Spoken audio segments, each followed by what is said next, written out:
같이 말씀 봅니다. 누가복음 2장 1절로 7절 말씀입니다. 누가복음 2장 1절로 7절까지 말씀, 신약성경 제가 가지고 있는 성경으로 신약성경 89페이지쯤 하나님의 말씀이 기록되어져 있습니다. 누가복음 2장 1절로 7절 말씀입니다. 신약성경 89페이지쯤에 하나님의 말씀이 기록되어져 있습니다. 다 찾았죠? 혹시 아직 못 찾았습니다. 손 들어보세요. 괜찮아요. 자신있게 손 들어도 돼요. 손이 좀 느린 걸 뭐 어떡해. 다 찾았죠 이제? 우리 유나만처럼 다 찾는 것 같아요. 다 찾았죠 이제? 자, 그럼 우리 1절부터 7절까지 읽는데 오늘은 이렇게 읽을게요. 선생님들과 우리 친구들, 선생님들이 먼저 읽고요. 그 다음 우리 친구들 읽을게요. 자, 선생님들부터 읽습니다. 시작! 그때 바리사 그리스도가 연결되며 천하로 다 호작하라 하였으니 이 호작은 메뉴가 당연 목이 빌었을 처음 것이라. 모든 사람이 호작하라 각각 고향으로 돌아가니 요셉도 남의 내 족속 속에 그런 갈리는 자들을 그 약혼한 마리아와 함께 혼정 돌아가니 마리아는 이미 인자였더라. 같이 읽습니다. 첫 아들을 낳아 강구로 싸서 구유에 누겼으니 이는 여관에 있을 곳이 없음이로라. 아멘. 안녕하세요. 안녕하세요. 자, 일주일 동안 잘 지낸 친구 손. 아무도 없군요. 자, 일주일 동안 나 너무 힘들었습니다. 세상이 날 너무 힘들게 했어요 하는 사람 손.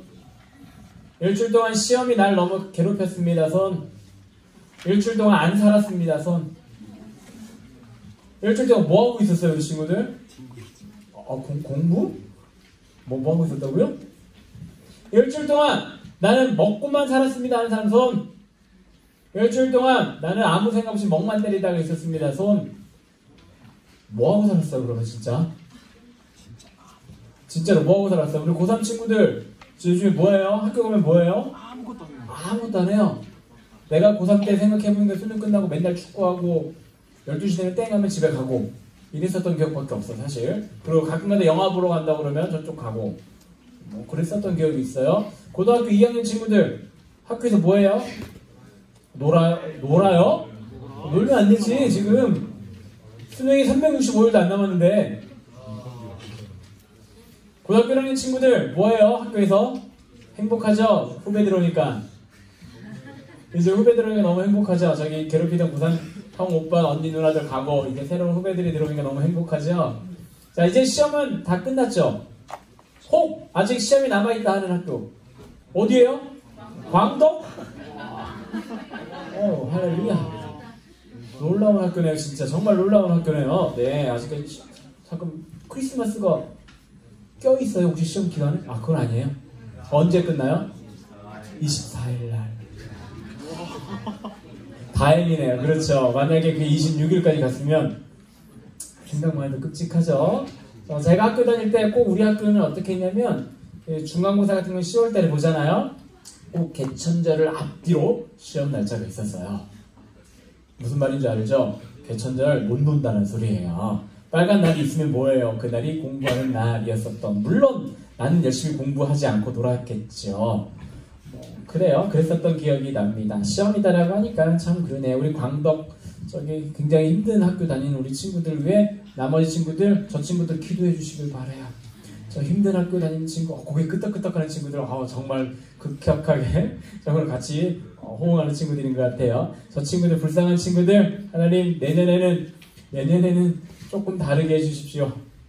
교장 선생님 마음을 바꿔주셔서 내년에는 학사 일정이 조금 편하게 해주세요라고 하는 기도 같이 했으면 좋겠어요. 광덕 다닐 친구들만 하지 말고 다른 친구들도 같이 해주세요. 내년엔 반대가 될 수도 있어요. 교장 선생님 마음이 어떻게 바뀔 줄 몰라요. 부곡고 광덕하고 내년 시험 기간이 바뀌면 어떻게 될 것 같아요? 학교 안 갈래요. 학교 안 가면 안 되죠. 그건 안 되지. 시험은 봐야 되잖아요. 그렇죠. 시험 안 보면 어떻게 되지? 졸업장이 안 나오겠죠. 여기도 유급 있나요? 지금도 고등학생이? 유급이 뭔지 알죠? 있어요? 유급? 유급 당한 친구, 유급 당해봤다 하는 친구 있어요? 저는 유급을 당해봤어요. 대학교 때. 대학교 1학년 때 F가 3개였어. 쌍권청을 넘어가는 거죠. 근데 우리 친구들, 고3 친구들 대학 가면 절대 1학년 때 놀지만 하지 마세요. 그 F 하나 메꾸는데 진짜 피와 땀과 정성이 들어가요. 나중에 4학년 돼가지고 1학년들과 수업을 들어야 하는데 얼마나 힘든지. 거기다 난 군대까지 갔다 왔으니까 27살에 이제 막 들어온 20살 애들하고 공부하려고 그러면 정말 힘듭니다. 그래서 절대 그러지 말고 유급 이런 거 다 하지 마세요. 내가 당해봐서 이야기하는 거예요. 알았죠? 자, 오늘 보니까 오늘 말씀은 예수님께서 이 땅에 오시게 된 것, 아니 예수님께서 어떤 방법으로 이 땅에 오셨는가에 대해서 오늘 본문은 우리들에게 이야기를 하고 있습니다. 다 알고 있습니다. 예수님의 이름은 뭐죠? 예수죠. 예수님의 이름이 예수죠. 뭐겠어요? 예수님의 이름은 예수예요. 그의 아버지 이름은 요셉. 엄마 이름은 마리아. 요셉과 마리아 사이에 그 가정에서 예수님이 첫 번째 아들로 오셨습니다. 그런데 놀랍게도 성경은 뭐라고 얘기를 하고 있냐면 이 예수님이라고 하는 존재가 어떤 존재냐면 정상적인 관계에서 태어난 자식은 아니다. 성경은 이야기를 하고 있어요. 무엇이라고 얘기를 하냐면 성령으로 마리아가 잉태되어졌다라는 표현이 있습니다. 우리 친구들 다 알지 모를지는 모르겠지만 몰라도 다시 들어봐요. 알아도 다시 들어봐요. 유대인이라고 하는 사람들은 결혼을 어떻게 하냐면 약혼이 있고 진짜 본식이 있고 그래요. 우리나라도 보면 약혼도 있고 본식도 있고 그런데 유대인이 약혼도 결혼했다라고 치거든요. 그런데 중요한 것은 약혼하고 나서 같이 산다 안 산다? 안 살아요. 그냥 결혼 약속만 할 거예요. 그러나 관례상 두 사람은 부부로 인정을 하게 됩니다.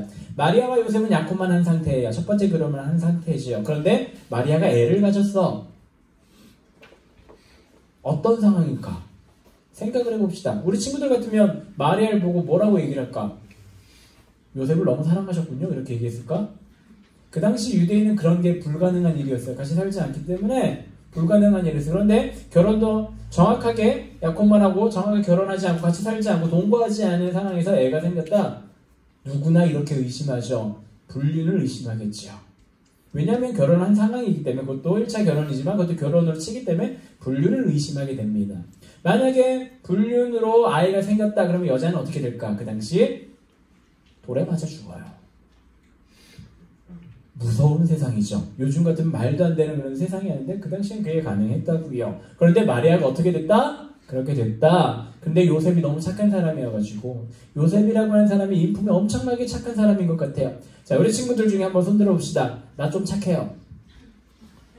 나 좀 착한 듯? 아니면 우리 옆에 있는 친구 한번 얘 좀 착해요 하는 친구 있어요? 옆에 있는 친구 대신 손 들어주세요. 아, 나도 안 착하고 얘도 안 착하고. 자, 그럼 눈을 한번 감아봅시다. 눈을 한번 감아보세요. 눈뜨기 없기. 나 좀 착하다 손. 네, 한 명이 손 들었어요. 아, 두 명이 손 들었어요. 네, 누구랑 말을 못하겠어요. 왜냐면 내가 그 사람 이름을 모르거든. 다행히. 좋아요.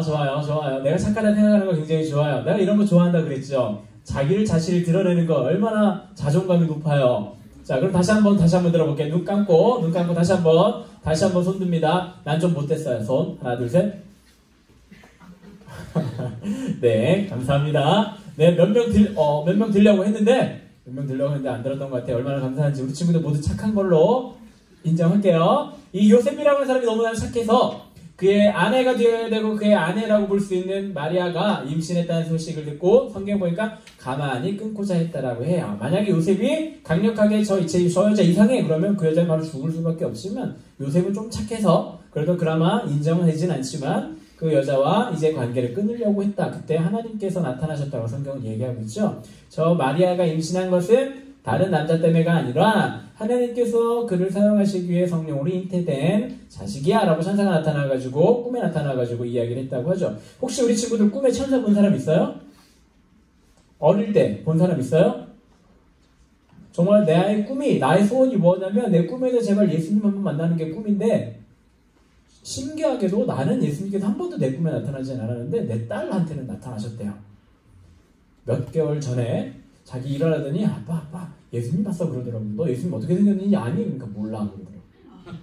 너 어떻게 예수님인지 알아? 그냥 예수님인 것 같았어 그러더라고요. 참 어린아이일수록 더 예수님을 더 잘 만나는 것 같아요. 우리 친구들이 저보다 예수님 만날 확률이 더 높은 안 높을까? 정신 연령은 내가 좀 낮을지도 모르겠는데 모르겠어요. 뭐 어쨌든 우리 친구들도 예수님 다 만나는 친구들도 예수님 좋겠어요. 꿈에 요셉에게 꿈에 나타나서 천사가 나타나서 그래서 그가 결혼하게 되었더라, 데리고 살게 되었더라 라고 하는 장면이 오늘 본문 앞에 보면 나와요. 이제 임신을 했으니까 10달 후에 이제 아기가 태어나야 되는 그런 시기가 되었습니다. 근데 오늘 본문 말씀 보니까 1절에 그때 가이사 아구스도, 이게 좀 어렵죠. 가이사 아구스도 세계 역사는 뭐라고 표현되어 있을까? 로마의 황제 이름이 가이사르. 로마 황제 이름이에요. 이게 로마 황제가 모든 사람들에게 명령을 했대요. 다 호적해라. 이 말은 무슨 말이냐면 사람이 호적을 하는 이유가 있어요. 우리나라도 보면 이 호적과 비슷한 것이 있어요. 국민총조사인가? 뭐 그런 게 있거든요. 몇 년마다 한 번씩 하는 게 있어요. 집집마다 방문해가지고 뭐 다 써가고 막 이런 것들이 있는데 그걸 하는 이유는 두 가지의 큰 이유가 있어요. 첫 번째, 세금을 걷기 위해서. 정말 올바른 세금을 걷기 위해서고 또 하나는 두 번째는 이 당시에 두 번째로 하는 이유는 두 번째는 군사력이 과연 얼마나 되는지. 성경에도 보면 다윗 시대 때 인구조사를 했다라고 성경 기록되어져 있고요. 민수기에서도 인구조사를 했다라고 하는 거예요. 민수기라고 하는 말 이름 자체가 백성의 수를 셌다 이 뜻이에요. 그래서 두 번의 사람의 인구수를 셌었다. 옛날에도 있었지만 이 당시에도 그런 것을 하기 위해서 로마 황제가 명령을 내려서 이제 호적을 하러 가게 된다. 이 호적을 하러 간다. 요즘은 이런 말 안 쓸 거예요. 본적이다라고 하는 말 들어본 적 있어요? 본적. 요즘에 뭐라고 하던데 등록 기준점인가? 뭐 이렇게 얘기를 하는 것 같은데 저 때는 본적이라고 하는 것이 있었어요. 그래서 항상 그 신탁 명세서 쓰면 주소 위에 본적 이렇게 쓰게 돼 있어요. 우리 친구들은 안 해봤겠지만 그 혼인 신고를 할 때도 보면 본적이 들어가더라고요. 해봤어요? 혼인신고 해봤어요? 혼인신고 아무것도 아니에요. 그냥 가서 종이쪽에 하나 내면 되는 건데 참 그하기 쉽지는 않겠죠.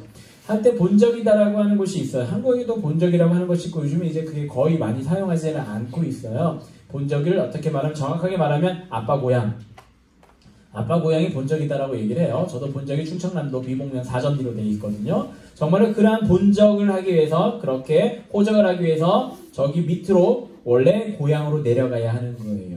근데 중요한 것은 요셉과 마리아는 어디에 살았냐면 나사렛이라고 하는 동네에 살아요. 성경에 보면 사람들 이름 앞에 보면 가롯 유다라고 하는 사람이 있어요.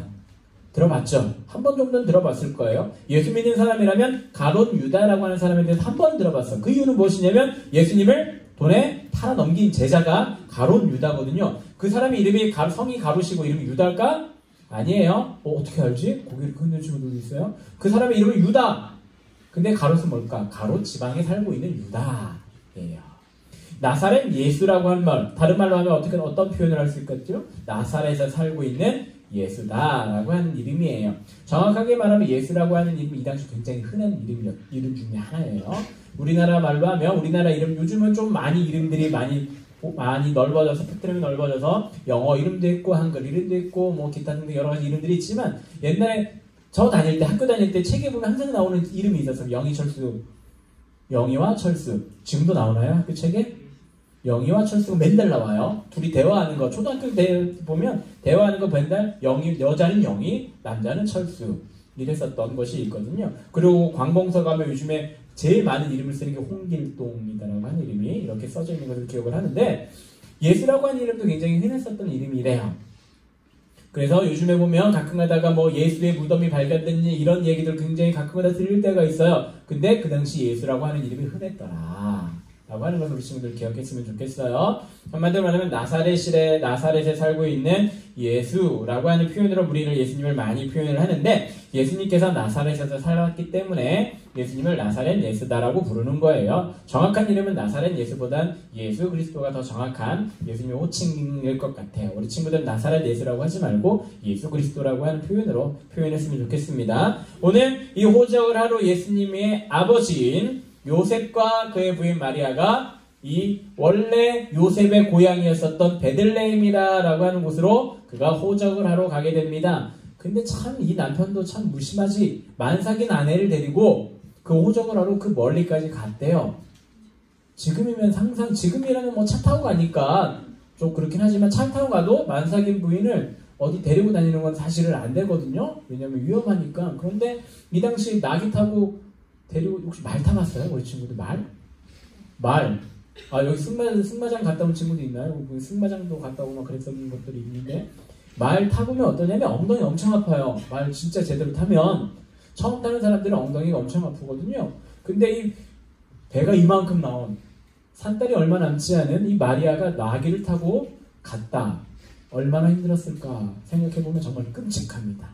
그렇게 끔찍하게 이 마리아와 요셉이 베들레헴까지 갔어요. 베들레헴까지 갔어요. 그런데 여러 학자들이 설명하기를 왜 하필 만삭인 아내, 애를 낳을 날짜가 얼마 남지 않은 아내를 데리고 이 요셉이 그쪽으로 갔을까 연구했었던 사람들도 있다고. 이런 것도 연구를 하는 사람들이 있어요. 그 이유가 무엇이냐면 그 사람의 연구 결과는 어떠냐면 이 마리아라고 하는 여자는 이미 그 지역에서 이상한 여자로 찍혀있는 사람이거든요. 왜? 결혼도 하기 전에 남편과 동거도 하기 전에 임신했던 여자이기 때문에 요셉이 허용을 했고 내가 모든 것을 안고 살겠습니다 라고 했기 때문에 용납이 되는 거지. 만약에 이스라엘 가는 열심당원들이라고 하는 사람들이 있었어요. 열심당원들이라고 하는 사람이 어떤 사람이냐면 정말 열심으로 돌아다니면서 하나님 말씀을 안 따르는 사람을 처단하는 사람들이 있었어요. 정말로 그런 사람들이 아마 요셉이 옆에 없었으면 마리아를 해코지 했을지도 모르겠다라고 이렇게 표현을 하더라고요. 그래서 만삭인 것을 알지만 또 무리해서 데리고 갔다라고 이렇게 표현을 합니다. 그러나 더 중요한 것은 요셉이 마리아를 데리고 이 베들레헴까지 간 이유는 한 가지예요. 물론 그런 것도 서브적인 그런 내용이겠지만 진짜 예수님을 데리고 베들레헴에 간 이유는 예수님이 마구간에서 태어나야 되기 때문이에요. 예수님이 왜 마구간에서 태어나야 되느냐? 오늘 제목이 뭐냐면 겸손의 왕이다라고 하는 거예요. 친구들 마구간 가봤어요? 말 타러 간 친구들 말 있는 마구간 가봤어요? 지금 요즘은 굉장히 현대식이라 깔끔하고 그렇지만 옛날 마구간은 그냥 말만 있는 깨끗한 마구간이 아니겠죠. 소도 있고 돼지는 안 키웠으니까 이스라엘에 돼지는 없었고 양, 소똥 냄새 맡아봤어요? 소똥 냄새 맡아봤어요? 엄청납니다. 그 친구들 먹는 것도 엄청나고 싸는 것도 엄청나요. 그런 친구들이 가득한 그곳에서 예수님께서 태어나셨다라고 하는 것. 요즘 학자들이, 요즘 의사들이 그것을 알면 기겁을 할 일입니다. 위생적으로도 전혀 안전하지 못하고 냄새, 추위, 여러 가지 상황이 완벽하게 갖춰져 있지 않은 그곳에서 우리 예수님께서는 태어나셨어요. 사람들 중에 얼마나 많은 사람들이 마음껏 태어날까? 많이 없겠죠. 태어나는 사람도 있긴 하겠지만 많이 없을 거예요. 옛날 우리 친구들은 모르겠지만 저보다 더 나이 많으신 분들 중에 어떤 분은 화장실에서 태어나신 분도 계시대요. 옛날 화장실은 어떤 화장실이냐면 요즘에 여러분처럼 앉아가지고 물 쭉 내려가는 게 아니라 이렇게 파여가지고 밑에 그대로 둥둥둥 떠다니는 그런 화장실. 엄마가 볼일 보러 가서 힘 줬다가 애가 나오기도 했다. 이런 소식 못 들어봤죠. 근데 옛날에는 그런 얘기를 많이 들었었거든요.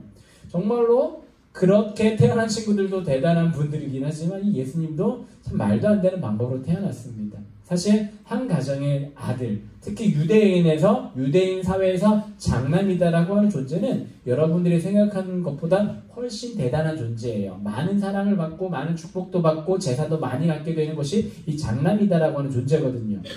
요셉과 마리아 가정의 장남으로 예수님께서 태어나시는데 예수님께서 태어나셨다라고 하는 그만큼 소중하고 가정에서 귀한 자녀이기 때문에 깨끗하고 안락하고 모든 것이 갖춰져 있는 그곳에서 태어나야 됨에도 불구하고 예수님은 오늘 베들레헴 마구간에서 태어나셨더라라고 이야기를 하고 있습니다. 근데 이것이 왜 중요하냐면 예수님께서 자신의 태어나는 모습 그 자체도 자신이 태어나는 그 순간에도 사람들에게 보여주기 위해서 그런 거예요. 예수님께서는 어떠한 사람으로 어떠한 존재로 이 땅에 오셨냐면 모든 사람들을 위해서 이 땅에 오셨어요. 예수님 오신 목적은 단 하나예요. 죽기 위해서 오신 거예요. 세상의 모든 사람들은 다 죽기 위해 태어나긴 했죠. 안 죽는 사람은 없으니까. 근데 특별히 예수님은 진짜 죽기 위해서 태어나셨어요. 누구를 위해 대신 죽으려고 태어나냐면 여러분 때문에 예수님께서 이 땅에 태어나신 거거든요. 크리스마스라고 하는 날, 성탄절이라고 하는 날, 세상이나 어떻게 보면 교회에서도 보면 굉장히 기쁘고 기쁘다 구주 오셨네 이렇게 찬양하면서 나가지만 예수님 입장에서 보면 이것이 기쁜 것이 아니에요. 예수님 입장에서 보면 이게 기쁜 것이 아니라니까요. 왜? 죽기 위해 태어나신 분이거든요. 거기다가 예수님은 원래 어떤 분이냐면 하나님이세요. 하나님이 인간의 육신을 입고 이 땅에 온 것이 바로 이 예수라고 하는 그런 존재로 태어나셨는데 하나님이 가장 싫어하는 것이 있어요. 그것을 한 글자로 하면 죄예요.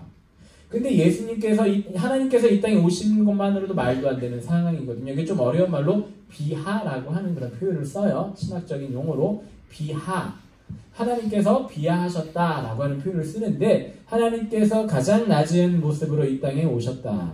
그리고 이 가장 낮은 자로 오셔서 그 예수님께서 이 땅에 오신 이유가 죽기 위해. 근데 그들 왜 죽기 위해? 죄 때문에 오셨다. 가장 싫어하는 것 때문에 예수님께서는 이 땅에 오신 거예요. 우리 친구들을 싫어하는 것들이 각자 전부 다 하나씩 있을 거예요. 음식을 한번 예로 들어 봅시다. 우리 친구들 싫어하는 음식 있죠? 네, 그렇죠. 있어요. 다 있을 거예요. 나는 모든 걸 다 잘 먹어야 하는 사람 있어요? 혹시 나는 모든 걸 다 100% 똑같이 다 잘 먹을 자신 있어야 하는 친구 있어요? 저는 되게 싫어하는 음식이 하나 있어요. 그 음식이 뭐냐면 물고기. 물에 들어가 있는 물고기. 이게 살만 이렇게 내놓고 있는 물고기는 되게 좋아하는데 물에 들어가 있는 물고기는 제가 되게 싫어해요. 되게 싫어한다는 건 좀 그렇고 제일 안 좋아하는 음식이 그거예요. 그 이유는 무엇이냐면 어릴 때 5살인가 몇 살인가 정확하게 기억이 안 나는데 울산 살 때 그거 먹고 가시가 걸려가지고 엄청 고생했었던 기억이 있어요. 어릴 때. 그 이후로 물고기가 싫어요. 단지 가시 바르기가 싫어서. 싫어하는 음식이 있는 거거든요. 우리 친구들도 전부 다 싫어하는 것들이 있을 거예요. 없어요? 물론 뭐 건강하게 뭐 다 잘 먹으면 행복하고 즐겁고 그런 것이죠. 가장 싫어하는 것, 결국은 이 말은 무슨 말이냐면 우리 친구들 밥상에 밥을 먹으려고 이렇게 너무 배고파서 앉았는데 밥과 싫어하는 음식 하나만 딱 이렇게 올라와 있다. 밥맛 있겠어요? 물론 우리 친구들 밥맛이 있어야 돼. 지금 잘 먹어야 되거든요. 싫어하던 뭐든 다 씹어 먹어야 될 그런 아이 때문에 골고루 잘 먹어야 되지만 우리 친구들이 나중에 좀 커가지고 딱 앉았는데 밥을 먹으러 딱 앉았는데 식당에 아무데나 너무 배고파서 식당에 들어갔는데 내가 싫어하는 음식만 파는 식당이야. 그럼 어떻게 할까? 그 자리에 밥을 먹을까? 대부분 다 그냥 나올 거예요. 다른 곳에 갈 거예요. 싫어한다라고 하는 것은 그만큼 끔찍한 것이다라고도 볼 수가 있는데 하나님이신 예수님이 이 끔찍하게 싫어하는 이것 때문에 이 땅에 오셨어요. 그리고 죽기 위해 오셨다고요. 그것을 해결하기 위해서. 그만큼 이 끔찍하게 싫어하는 죄보다 다른 말로 하면 우리 여러분들을 하나님께서 더 사랑하신다라고 하는 거예요. 끔찍한 것을 하기 위해서 오셨다라고 하는 것, 이 자체가 얼마나 우리 친구들에게는 감사해야 되는 일인지 모르겠습니다. 그래서 예수님께서 이 땅에 오신 그 이유에 대해서 우리 친구들 감사하면서 하나님께 영광 돌려야 되는 거예요. 오늘 그래서 준비하고 있는 거예요. 우리 2명의 선생님이 열심히 우리 친구들을 지도하고 말 안 들면 때려가면서 때리기도 하나요? 선생님한테 다 맞았다 손. 들었어요. 봤죠? 저기. 네, 누구라고 말 안 할게요. 선생님들이 그렇게 열심히 한 이유는 무엇이냐면 예수님께서 이 땅에 오신 것이 예수님 입장에서 너무나 슬프고 불행한 일이지만 우리 입장에서 너무나도 행복한 일이거든요. 그 하나님께서 이 땅에 오신 것을 감사하는 마음으로 그분께 영광 돌리기 위해서 그렇게 열심히 준비를 하고 정말 열심히 연습을 하고 있는 겁니다.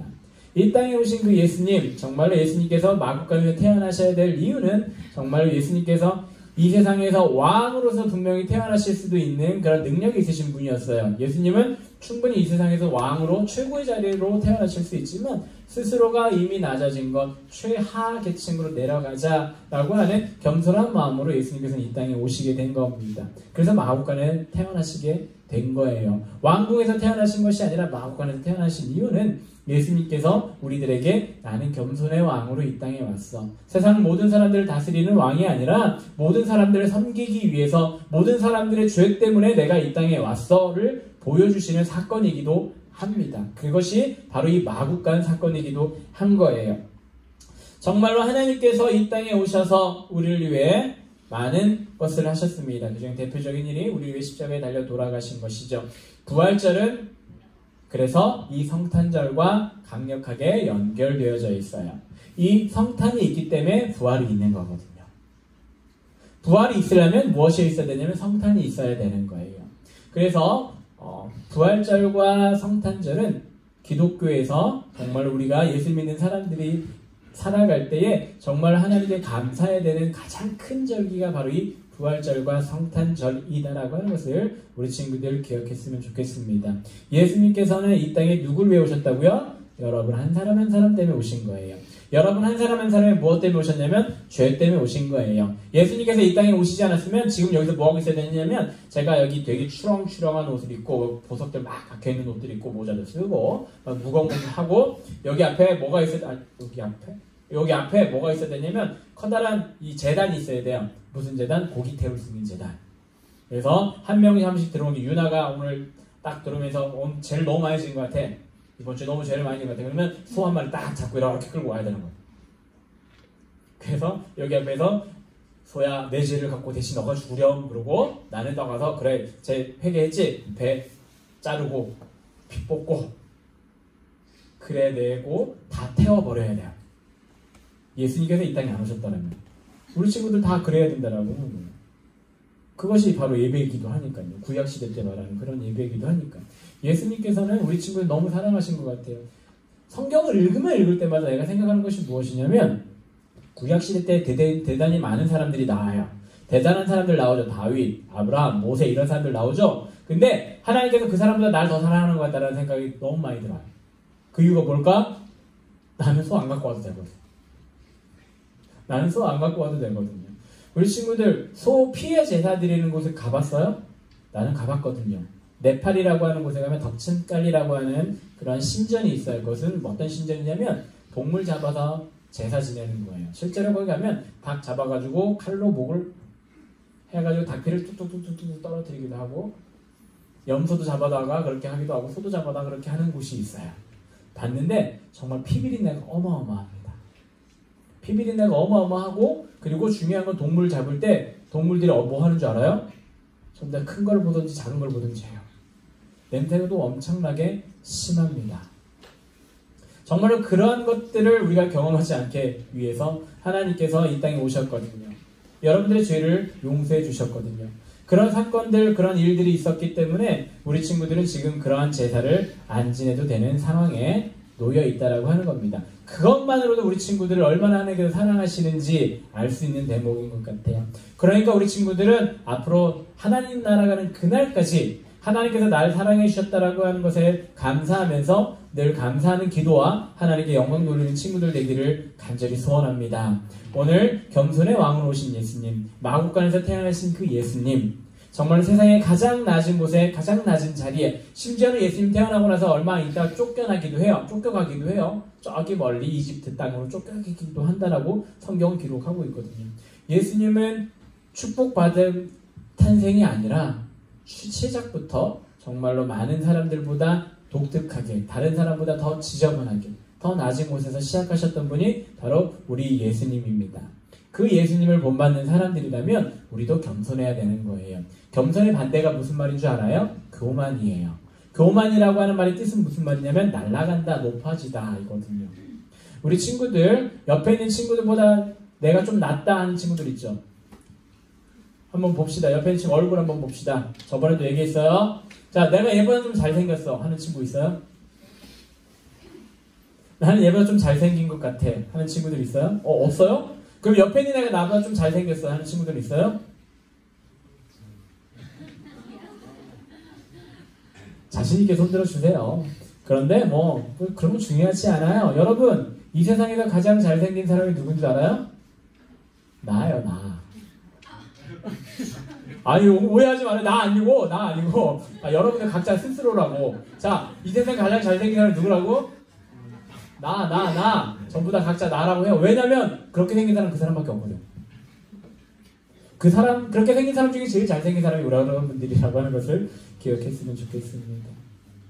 예수님께서는 낮아지신 분이지만, 우리 친구들도 그 예수님의 그 낮아짐을 늘 기억하면서 세상에서 좀 낮은 위치에 있었으면 좋겠어요. 세상은 높아지라 얘기를 하거든요. 이것이 성경적으로 하면 교만이다라고 얘기를 했어요. 근데 성경은 하나님께서는 우리들에게 뭐라고 하냐면 내가 낮아졌듯이 너희들도 낮아져라 얘기를 해요. 세상에서 낮은 자가 천국에서 높아진다라고 분명하게 성경은 우리들에게 이야기를 하고 있거든요.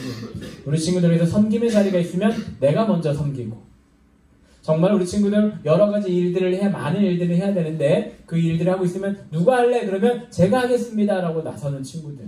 그리고 옆에 있는 친구가 조금 힘들어하면 도와줄 수 있는 친구들. 저번에 보니까 어떤 친구가 다리 아파가지고 힘들어하는데 우리 친구 도와주는 친구들 많이 봤어요. 얼마나 행복하고 감사한 일인지 모르겠습니다. 예수님께서는 겸손의 왕으로 오셨어요. 왕은 왕인데 세상의 왕, 제일 높은 왕이 아니라 겸손의 왕, 제일 낮은 왕으로 예수님께서 이 땅에 오셨다라고 하는 것, 우리 친구도 오늘 기억을 하고 정말 그 예수님처럼 우리 친구들도 겸손의 왕으로, 겸손의 모습으로 이 세상을 살아가는 귀한 친구들 되기를 간절히 소원합니다. 우리 이 시간 기도하기 전에 찬양 곡했으면 좋겠습니다. 아까 드렸던 찬양인데 이 세상 가장 아름다운 순종의 눈물, 온 세상 다 빛나게 한 생명의 눈물, 그가 이 땅에 오신 이유, 죽어야 살게 된다. 예수님께서 죽음으로 인해서 우리가 살게 되었다라고 하는 것, 우리가 이 시간 찬양 고백을 하고 우리 같이 기도하겠습니다.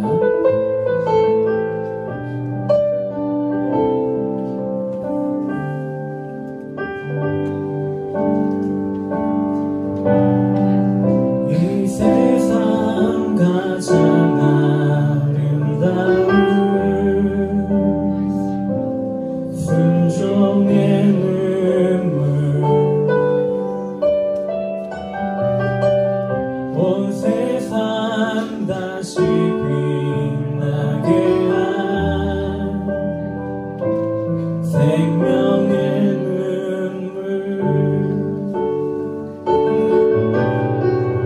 그가 이 땅에 오신 이유, 죽어야 살게 되고 저야만 승리하는 놀랍고 영원한 신비, 지으신 그대로 회복시킨 우리의 창조주 그리스도, 십자가의 길로 아버지 뜻 이루셨네. 그가 이 땅에 오신 이유, 이제 우리에게 맡겨진 그 소망, 그 사랑, 그 생명, 아름답고 눈부신 십자가의 길, 우리가 이 땅에 살아간 이유. 우리 시간 같이 하나님께 기도하기를 원합니다.